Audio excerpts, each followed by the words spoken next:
And now, it's time for another Dice Tower review with Tom Vasel. Hey folks, today we're taking a look at Mush Snowtails 2. Mush is from the Lamont Brothers, Fragor Games, and what they've done, they've always do a game each year. They do one game, they take the S, and then they sell around 1,000 copies of it. And occasionally those games are picked up by other publishers, and the first Snowtails was one of those. Well, this is the first time they've ever kind of redone, they did the sequel to their game, but you know, before I even get into the review, let's be perfectly frank here. This is Snowtails 1.5. It really is just an upgrade to the original game. Now, if you have the original game, there's certainly some changes here, and I think changes for the better. You'll see in just a moment. But it's not dramatically different from the previous one. Let me show you.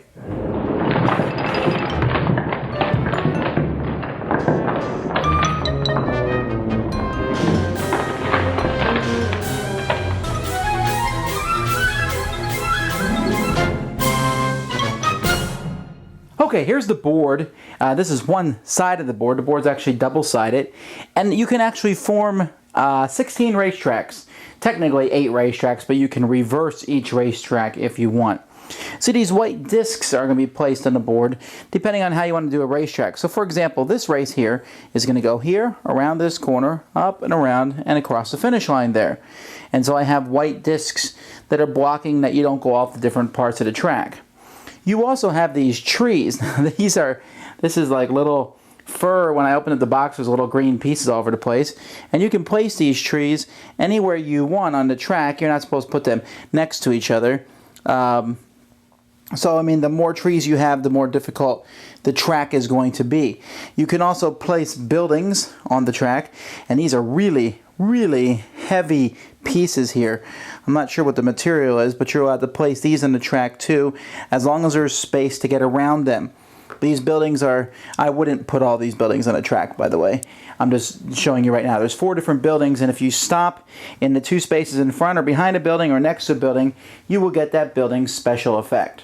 Each player is going to get a sled card that they have, and in front of their sled card they're going to put 2 twos like this. They also have a sled of their color and a bonus die. They're going to put the bonus die on their sled. It's going to start, 1, 2, or 3 depending on your positioning in the race. Now there are 8 different colors of cards. There's black, purple, green, orange, and yellow. So you can play up to an 8-player race. And then players are going to get a deck of cards that match their color, and they're going to draw 5 of them into their hands. So you have a handful of 5 cards, and these cards will range from 0 to 4. On a player's turn, and turn order happens at the beginning of the race. It's kind of determined randomly. After that, you're going to look by who's ahead on the racetrack. So when you're on the racetrack, whoever's farthest ahead, if there's a tie, you look at the finish line, and you see where the flag is, and whoever's on the side closer to the flag breaks the tie. So anyhow, back here to the dog sled. When it's your turn, you are going to play 1 or 2 cards. You can play 1 card and you can put it on top of the card on either side, or you can play 2 cards, but if you play 2 cards, they both have to be the same card. Now, when you play these cards, let's say for example I played, the 1 was already there and I played a 4. I will then do 2 things. First of all, to find the distance that I go. 1 plus 4 is 5. I'm going to go 5 distance. Then you're going to find the difference between them. So 4 minus 1 is 3. That means I'm going to move 3 to my right. So the way you're going to do that is you're going to take your sled, and I have to move 5, and I have to move but 3 to my right. So I could go 1, 2, 3, 4, 5 like that if I wanted to. You can turn anytime you want to so as to avoid trees. And that's pretty much it. When you're done, if you have any numbers on your bonus die, you can use those to go an extra number of distance forward. If you have played 2 cards that are the same number, you have 2 cards the same number, your sled is balanced. You're going to go straight. And you will get a bonus die equal to your position in the race. So if you're in 3rd place, you would get 3 points on your bonus die. Now if you hit another sled, or you hit a tree, or you hit a building, or you hit the side of the wall, and you can see there's lots of chances to do that, you will take a dent card. and you'll add this to your hand. This makes your hand size smaller because you can't play dent cards. They're worthless. If your whole hand is full of dent cards, you basically crash and you have to wait till everyone else passes you before you can go again. If you hit a tree, the tree is actually removed. You take a dent card and keep moving.